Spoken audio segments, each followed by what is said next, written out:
हिंगोली पालिकेच्या तोंडावर शिंदे गटाचे आमदार संतोष बांगर आणि ठाकरे गटाचे खासदार नागेश आष्टीकरांमध्ये आव्हान प्रति आव्हानांचा सामना रंगलाय। पाहूया।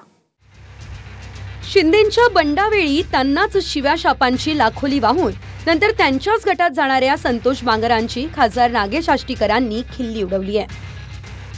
ठाकरेंचे खासदार लवकरच आमच्यात येतील असा दावा शिंदे गटाचे आमदार बांगर यांनी केला होता।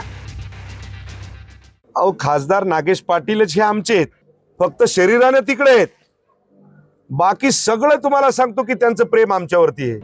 ते बागर साहेब काय कस काय हिंगोली काय फिसकटला का काय जरा वाळू घसरली वाटायला पायाखालची म्हणून हे चालू आहे का? गणित जुळलं म्हणून तिकडे आहेत।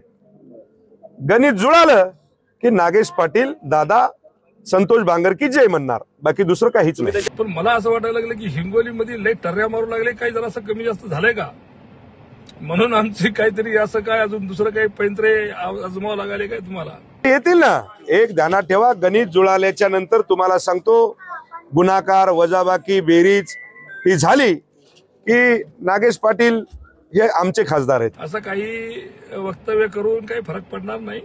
काम करा, मेहनत करा, लोकांना खुशामती करा, लोकांना हात जोडा, असं काय दंडकत दाखवले होय ना, हात जोडा।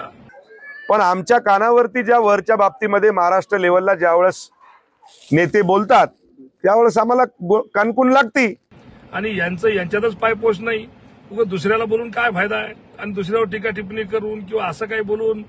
त्यामुळे मला असं वाटतं की नागेश पाटील हे शिवसेनेसोबत आहेत। ते एक हिंदी मध्ये शेर है, सबको मालूम है क्या है लेकिन साला कॉमेडी बड़ी अच्छी कर लेता है।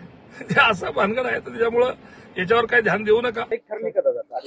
तारीख ठरल ना, काही त्याला वेळ थोडासा, सगळंच तुम्हाला सांगल्याच्या नंतर तुम्हाला सांगतो काहीतरी। आता शिंदे साहेबाचं आणि फडणवीसाचं थोडस भानगडी चालल्यात की लगेच आपल्या बांगर साहेबांना सुरू केलं की नागेश पाटील आमचे असं आज नाही उद्या होणार, काय की गणित लागणार, काय की वजाबाकी गुणाकार ह्यो त्यो, यांना असंच काही ना काहीतरी केल्याशिवाय पर्याय नाही आहे। मित्रांनो, आपल्या जोरात काम करा, कोणत्याही परिस्थितीमध्ये उद्धव बाळासाहेब ठाकरेच्या पाठीशी खंबीरपणे उभे राहा।